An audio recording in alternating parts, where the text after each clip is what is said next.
আসসালামু আলাইকুম ভিউয়ার্স, আমার রান্নাঘরে আপনাদেরকে আমন্ত্রণ জানাচ্ছি। আজকে আরেকটি রেসিপি নিয়ে হাজির হলাম আপনাদের কাছে। সেটা হচ্ছে গিয়ে নুডলস পাকোড়া। এটাকে আমি নেস্ট পাকোড়া বলি। নেস্টের মতো বানিয়ে আমি নুডলসগুলো দিয়ে থাকি, আর এক্সট্রা নুডলস আছে। তো আশা করছি আপনাদের ভালো লাগবে। খুবই quick and easy and yummy একটি রেসিপি। আমি চেষ্টা করেছি খুব সুন্দরভাবে অল্প সময়ে আপনাদের দেখানোর জন্য। তো আরেকটা প্রশ্নের উত্তর আমি দিতে চাই। অনেকে আমাকে জিজ্ঞেস করেন, আপু আপনার বাড়ি কোথায়? তো আমি একটু গান গেয়ে আপনাদেরকে আমার পরিচয়টা দিয়ে দিচ্ছি।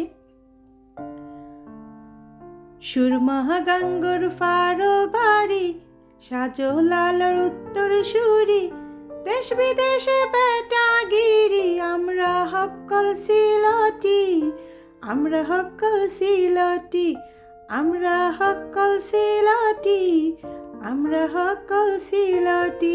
তো এই গানের মাধ্যমে আমি আপনাদেরকে জানিয়ে দিলাম যে আমার মূল বাড়িটা হচ্ছে সিলেটে। তো আমি সিলেটের মানুষ।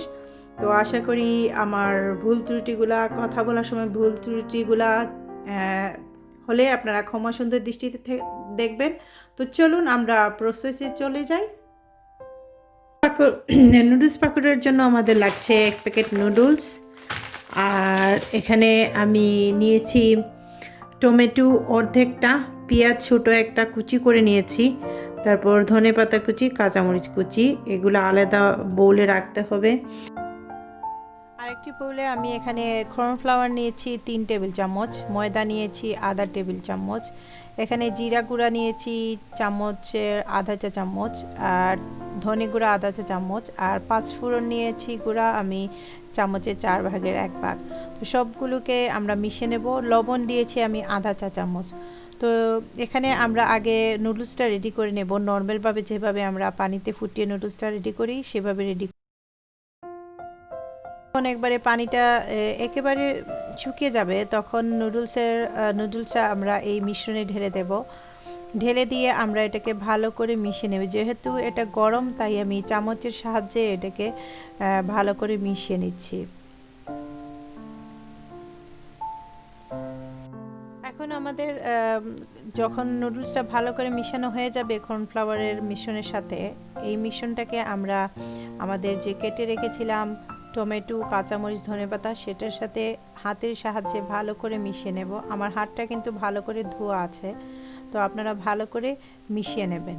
তো দেখুন আমি মিশিয়ে নিচ্ছি। আমাদের খামিরটা রেডি হয়ে গেছে। এখন আমরা ভাজার পালা। ভাজার জন্য আমরা তেলটা দেখে নেব ভালো করে গরম হয়েছে কিনা। তো তেলটা ভালো করে গরম হয়ে গেছে। এখন আমরা অল্প অল্প করে মিশ্রণটাকে, আমরা চেপটা করতে যাব না, একটু গুলগুল করে ডুবো তেলে এটাকে ভেজে নিতে হবে। ঠিক এইভাবে প্রথমে দিয়ে নাড়া যাবে না।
তো আমাদের পাকোড়াটা ভাজা হয়ে গেছে, দেখুন, দেখলেই বুঝতে পারবেন।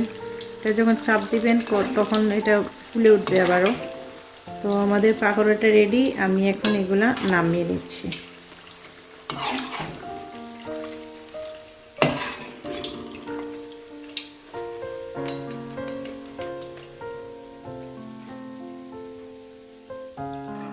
এখন আমি আপনাদেরকে দেখাচ্ছি নেস্ট কিভাবে বানাতে হবে। এইভাবে চালনিতে নিয়ে আপনারা এভাবে ঘুরিয়ে ঘুরিয়ে এটাকে ভেজে নিতে হবে।